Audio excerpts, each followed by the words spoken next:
Hello everyone, मेरे YouTube channel UPSC notes by Shikha में आपका स्वागत है। दोस्तों, अब तक हमने आपको मौर्य साम्राज्य के इतिहास में मौर्य साम्राज्य की जानकारी के स्रोत चंद्रगुप्त, बिंदुसार व अशोक के बारे में जानकारी प्रदान की। आज हम आपको अशोक के शिलालेख, उनके अभिलेख, अशोक के उत्तराधिकारी, मौर्य साम्राज्य की प्रशासनिक, आर्थिक, धार्मिक, राजनीतिक, व्यापारिक व्यवस्था इत्यादि के विषय में जानकारी प्रदान करेंगे। बात करते हैं अशोक के शिलालेख और उनमें वर्णित विषय वस्तु के विषय में। प्रथम शिलालेख का विषय है जिसमें पशु बलि की निंदा की गई है और कहा गया है कि सभी मनुष्य मेरी संतान की तरह हैं। द्वितीय शिलालेख में पशु चिकित्सा, मानव चिकित्सा एवं लोक कल्याणकारी कार्यों की चर्चा की गई है। साथ ही चोल, पांड्य, सत्यपुत्र एवं केरल पुत्र चीर की भी चर्चा की गई है। तृतीय शिलालेख में राजकीय अधिकारियों को हर 5वें वर्ष दौरा करने का आदेश दिया गया है तथा चौथे शिलालेख में धर्माचरण के भेरीनाद द्वारा धम्म का उद्घोष किया गया। 5वें शिलालेख में धम्म महामात्रों की नियुक्ति के विषय में जानकारी दी गई है। साथ ही मौर्यकालीन समाज व वर्ण व्यवस्था का उल्लेख किया गया है। छठे शिलालेख में आत्मनियंत्रण की शिक्षा दी गई है और कहा गया है कि आम जनता किसी भी समय राजा से मिल सकती है। 7वें शिलालेख में सभी संप्रदायों के लिए सहिष्णुता की बात की गई है। 8वें शिलालेख में सम्राट की धर्म यात्राओं का उल्लेख है। साथ ही बोध गया के भ्रमण का भी उल्लेख किया गया है। 9वें शिलालेख में धम्म समारोह की चर्चा, सच्ची भेंट व शिष्टाचार का उल्लेख है। 10वें शिलालेख में अशोक ने आदेश दिया है कि राजा तथा उच्च अधिकारी हमेशा प्रजा के हित में सोचें। इसमें ख्याति व गौरव की निंदा की गई है तथा धम्म नीति की श्रेष्ठता पर बल दिया गया है। 11वें शिलालेख में धम्म नीति की व्याख्या की गई है। 12वें शिलालेख में सर्वधर्म समभाव एवं स्त्री महामात्र की चर्चा की गई है। 13वां शिलालेख में कलिंग युद्ध का वर्णन किया है। साथ ही पड़ोसी राज्यों का वर्णन तथा अपराध करने वाली 8वीं जातियों का उल्लेख किया गया है। 14वें शिलालेख में अशोक ने जनता को धार्मिक जीवन बिताने के लिए प्रेरित किया है। बात करते हैं महत्वपूर्ण प्राचीन अभिलेखों के विषय में। प्रथम अभिलेख सोहगौरा ताम्रपत्र जो यूपी के गोरखपुर जिले में स्थित है। इसमें अकाल राहत प्रयासों का उल्लेख किया गया है। मौर्यकालीन स्तंभों, शिलाखंड व गुफा भित्तियों पर 33 अभिलेखों के संग्रह हैं, जिन्हें 269 ईसा पूर्व से 232 ईसा पूर्व तक अपने शासनकाल के दौरान अशोक ने बनवाया था। यह अभिलेख बौद्ध धर्म के पहले मूर्त साक्ष्य का प्रतिनिधित्व करते हैं। साथ ही ये अभिलेख सामाजिक व नैतिक उपदेशों पर केंद्रित है, जिसमें जनता को नैतिक शिक्षा प्रदान की गई है। लुम्बिनी अभिलेख जो लुम्बिनी में है, ब्राह्मी लिपि में लिखित यह अभिलेख जो है वो लघु स्तंभ लेख है। यह अभिलेख भगवान बुद्ध के जन्म स्थान लुम्बिनी, नेपाल की अशोक की यात्रा का उल्लेख करता है। अशोक ने लुम्बिनी को कर मुक्त कर दिया था और अनाज का उसका योगदान 1/8 निश्चित किया था। इलाहाबाद स्तंभ लेख को ही प्रयाग प्रशस्ति अभिलेख कहा जाता है। प्रयाग जो है वो इलाहाबाद का प्राचीन नाम है। यह स्थान गंगा, यमुना व पौराणिक सरस्वती नदी का मिलन या संगम स्थल है। प्रयाग प्रशस्ति मूल रूप से इलाहाबाद के निकट कौशाम्बी में अशोक स्तंभ पर उत्कीर्णित की गई थी। बाद में इसे इलाहाबाद के किले में ले जाया गया।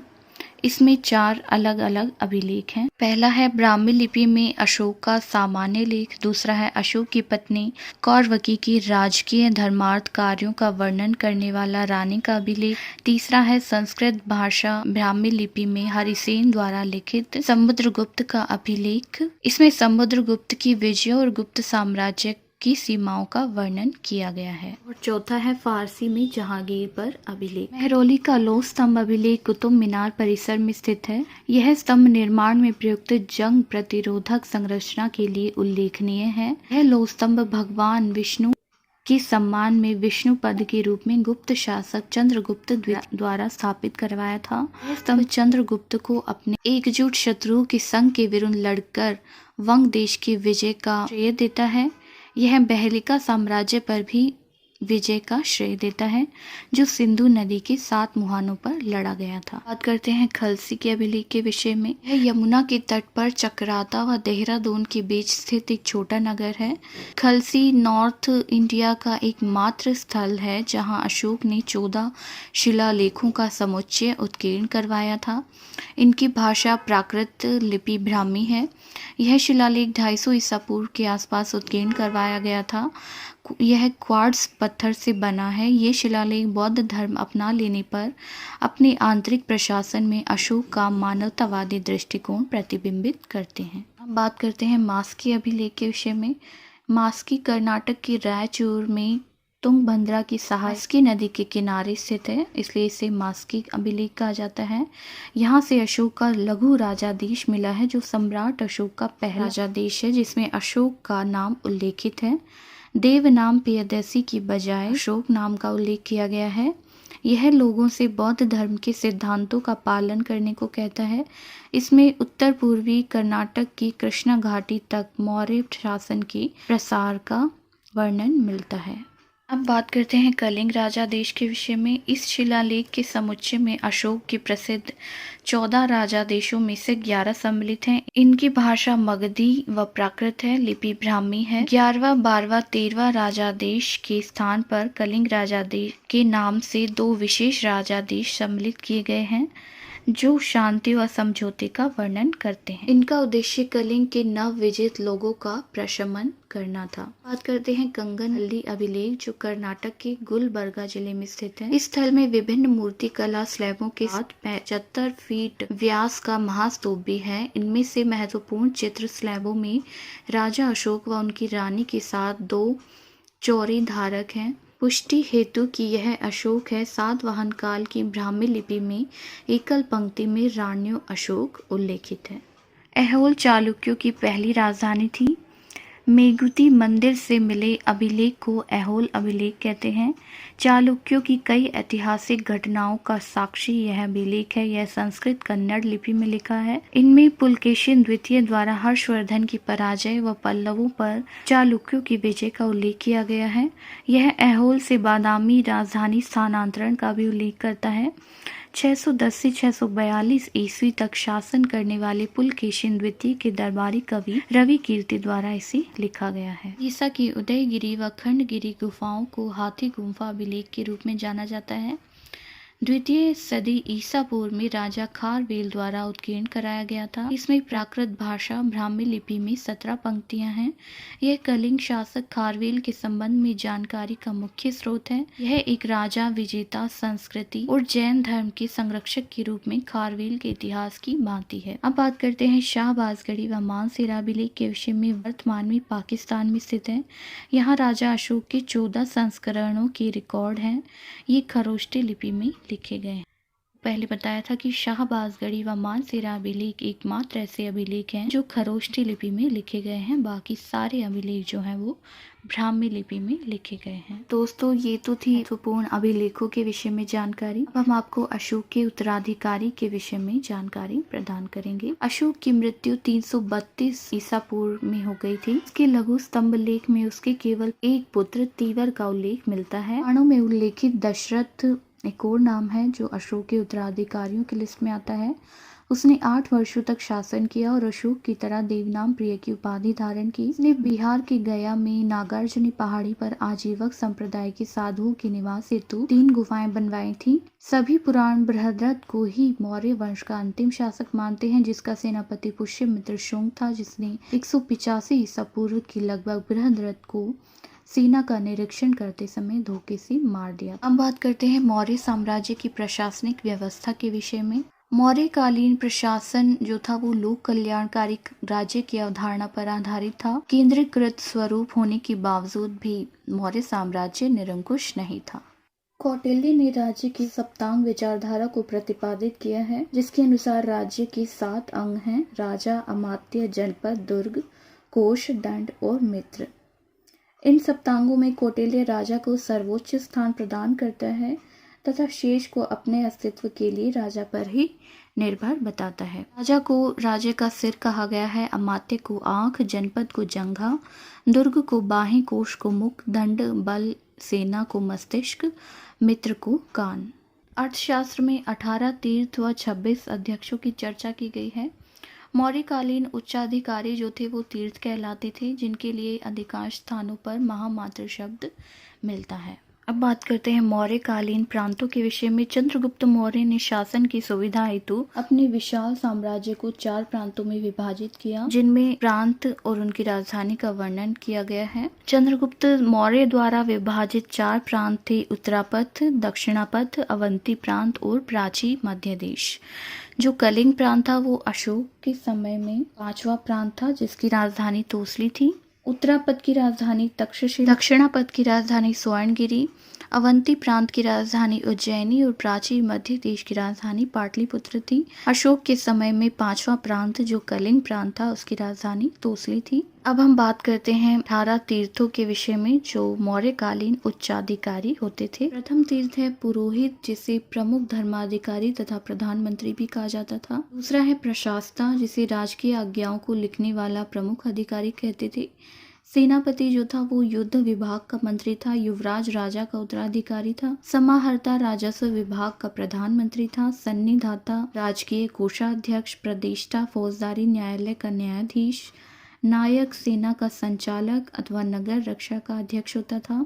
करमातिक उद्योगों व कारखानों का प्रधान निरीक्षक होता था। दंडपाल सेना की सामग्री जुटाने वाला प्रमुख अधिकारी। व्यावहारिक दीवानी न्यायालय का प्रमुख न्यायाधीश। अग्रक नगर का प्रमुख अधिकारी या नगर कोतवाल।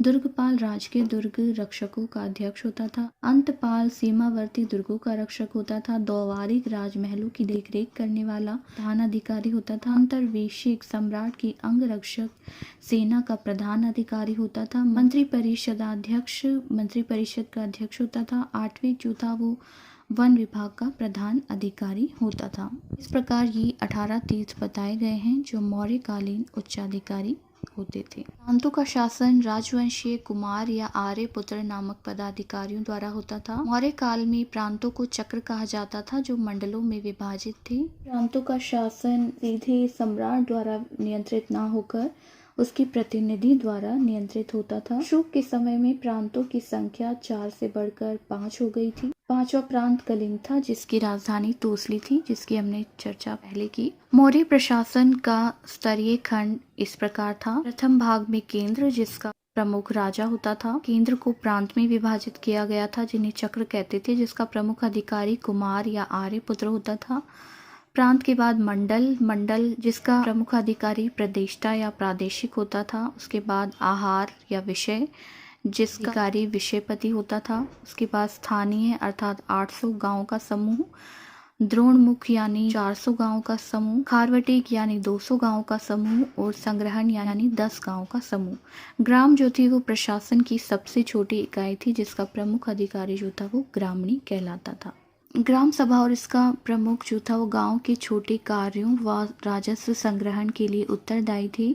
गोप नामक प्रशासनिक अधिकारी उनकी इनमें सहायता करता था। सौगौरा व महास्थान अभिलेख से ग्राम शासन की कुछ सूचनाएं प्राप्त होती हैं। गोप गांव में हदबंदी, भूमि व मकान पंजीयन, कर छूट व जनगणना का भी काम करता था। अब बात करते हैं मौर्यकालीन सैन्य व्यवस्था के विषय में। चाणक्य ने चतुरंगबल को सेना का प्रमुख बताया। चतुरंगबल अर्थात जिसमें पैदल सैनिक, घुड़सवार, हाथी और युद्ध रथ सम्मिलित होते थे। मेगस्थनीज की इंडिका के अनुसार चंद्रगुप्त मौर्य के पास 6 लाख पैदल, 50,000 अश्वारोही, 9,000 हाथी तथा 800 रथों से सुसज्जित विशाल सेना थी। जस्टिन चंद्रगुप्त की सेना को डाकुओं का गिरोह कहता था। कौटिल्य ने सेना को 3 श्रेणियों में विभाजित किया है, जिसमें पहली है पुश्तैनी सेना, दूसरी भाटक सेना और तीसरी नगर पालिका सेना। कहते हैं मौर्यकालीन न्याय व्यवस्था के विषय में। मौर्य साम्राज्य में मौर्य सम्राट ही सर्वोच्च न्यायाधीश होता था। ग्राम सभा सबसे छोटा न्यायालय था जहाँ ग्रामणी निर्णय देते थे। इसके ऊपर संग्रहण, द्रोणमुख व स्थानीय एवं जनपदों के न्यायालय थे। अर्थशास्त्र में 2 तरह के न्यायालयों की चर्चा की गई है, धर्मस्थीय और कंटक शोधन। धर्मस्थीय जो थी वो दीवानी न्यायालय को कहते थे और कंटक शोधन फौजदारी न्यायालय को कहा जाता था। धर्मस्थीय न्यायालय के द्वारा दीवानी अर्थात स्त्रीधन तथा विवाह संबंधी विवादों का निपटारा होता था, जबकि कंटक शोधन न्यायालय द्वारा फौजदारी मामलों जिसमें हत्या, मारपीट जैसी समस्याओं का निपटारा किया जाता था। इसके अलावा शांति बनाए रखने व अपराधों की रोकथाम के लिए पुलिस भी थी, जिसे अर्थशास्त्र में रक्षण कहा गया है। गुप्तचर से संबंधित विभाग को महामात्य सर्प कहते थे। अर्थशास्त्र में गुप्तचरों को गूढ़ पुरुष कहा गया है। इसके प्रमुख अधिकारी को सर्प महामात्य कहा जाता था। शास्त्र में 2 प्रकार के गुप्तचरों की चर्चा की गई है, संस्था और संचरा। संस्था जो थे वो संगठित होकर काम करते थे और संचरा जो थे वो घुमक्कड़ थे। करते हैं मौर्यकालीन दास व्यवस्था के विषय में। त्रिपिटक में 4 व कौटिल्य के अर्थशास्त्र में 9 प्रकार के दासों का उल्लेख किया गया है। अशोक के शिलालेखों में भी दासों व कर्मकारों का उल्लेख मिलता है। अर्थशास्त्र के अनुसार मौर्य काल में दासों को कृषि कार्यों में लगाया जाता था। मौर्य काल में स्त्रियों की दशा किस प्रकार की थी? स्मृति काल की अपेक्षा स्त्रियां जो थी मौर्य काल में अधिक सुरक्षित थी। पुनर्विवाह व नियोग की अनुमति थी। मोक्ष अर्थात तलाक लेने का अधिकार था।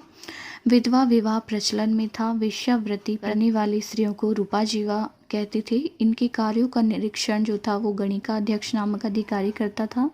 सम्भ्रांत घर की स्त्रियों को अनिष्कासनी कहा जाता था। यूनानी लेखकों ने उत्तर पश्चिम में सती प्रथा का उल्लेख किया है, किंतु अर्थशास्त्र में सती प्रथा का कोई प्रमाण नहीं मिलता है। अब बात करते हैं मौर्यकालीन धार्मिक व्यवस्था के विषय में। मौर्य काल में वैदिक, बौद्ध, जैन, आजीवक संप्रदाय प्रमुख थे। अशोक बौद्ध धर्म का अनुयायी था। चंद्रगुप्त जैन धर्म का, बिंदुसार आजीवक धर्म का अनुयायी था। मूर्ति पूजा का प्रचलन था। देवताकारु देव मूर्तियों बनाने वाले को कहा जाता था। मेगास्थनीज ने धार्मिक व्यवस्था में डायनोसिस और हेराक्लीस की चर्चा की है, जिनकी पहचान शिव व विष्णु से की गई है। अशोक ने वैसे तो बौद्ध धर्म को राजकीय संरक्षण प्रदान किया था, किंतु सभी धर्मों के प्रति सहिष्णुता रखता था और उनसे भेदभाव नहीं किया जाता था। अब बात करते हैं मौर्यकालीन अर्थव्यवस्था के विषय में। सबसे पहले कृषि के विषय में बात करते हैं। कृषि प्रधान मौर्य काल की प्रमुख विशेषता थी। भूमि पर राज्य व कृषक दोनों का अधिकार होता था। सीता अध्यक्ष राजकीय भूमि की व्यवस्था करने वाले प्रधान अधिकारी को कहा जाता है। अर्थशास्त्र में 4 प्रकार की भूमियों का वर्णन किया गया है, जिसमें कृष्ट, आकृष्ट, स्थल, अदेव मात्रक है।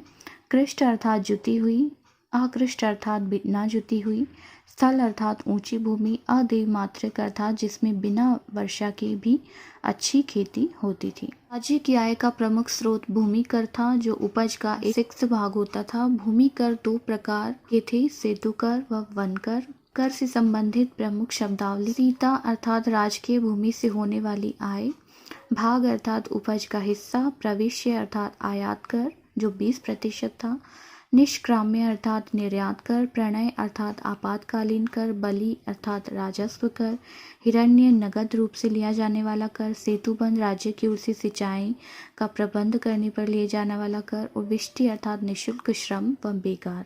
चाणक्य के अनुसार क्षेत्रक भूस्वामी को और उपवास काश्तकार को कहा जाता था। मौर्य काल की सूत काटना और बुनना प्रधान उद्योग था। श्रेणी जो थी वो शिल्पियों का संगठन था, जिसका प्रधान महाश्रेष्ठी होता था। निगम व्यापारियों का संगठन था। संघ देनदारों महाजनों के संगठन को कहा जाता था। सार्थवाह कारवां व्यापारियों का प्रमुख व्यापारी होता था। सार्थवाह जो थे ये अनाज से संबंधित थे। मौर्यकालीन मुद्राओं के विषय में कार्षापण, पर्ण व धारण चांदी के सिक्कों को कहा जाता था।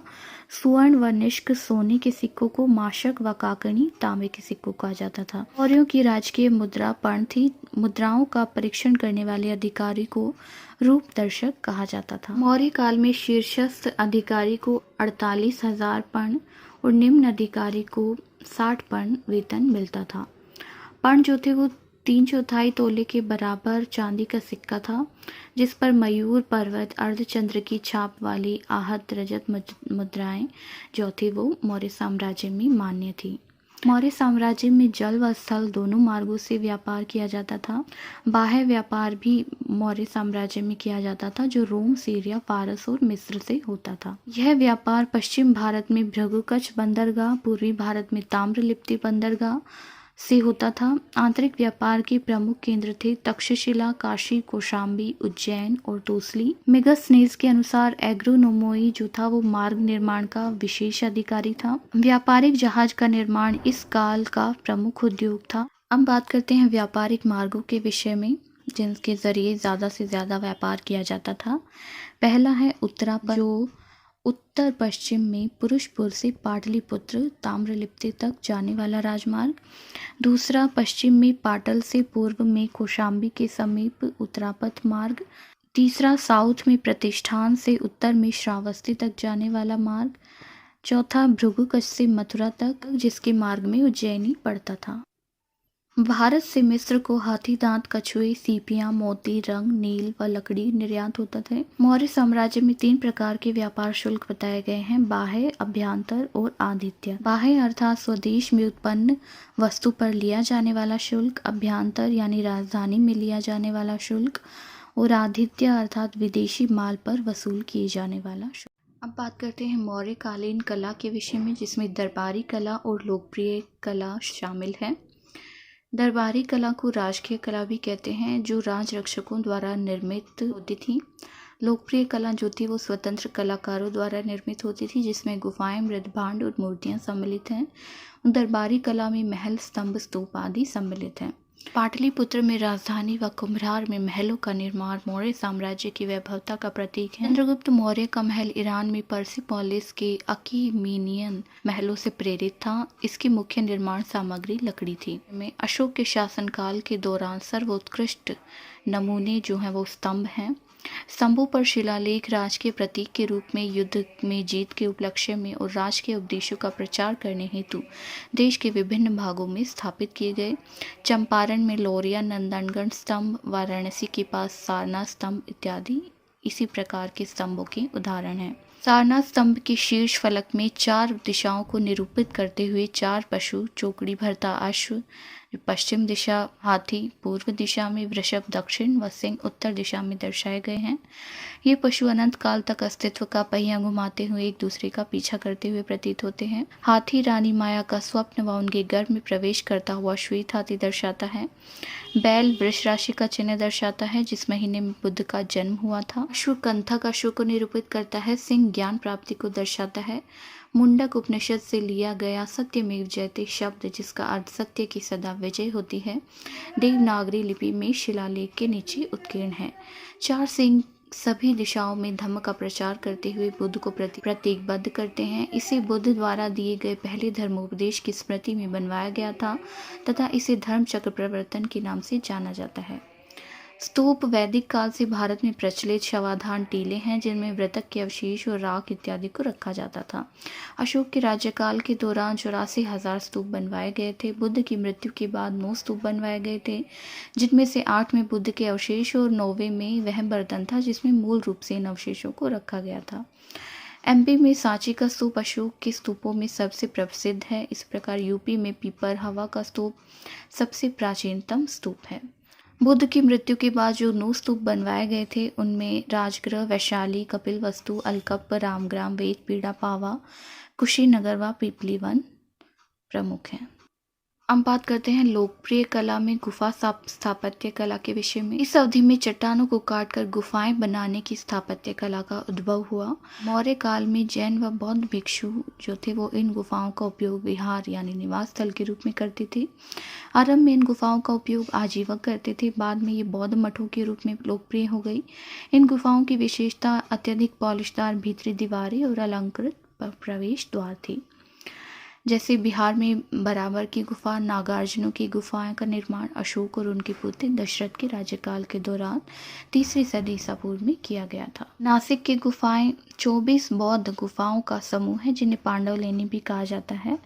ये प्रथम से 3री शताब्दी ईसा पूर्व के दौरान निर्मित की गई थी, जो हीनयान संप्रदाय से संबंधित है। बाद में इन पर महायान संप्रदाय का भी प्रभाव देखने को मिलता है।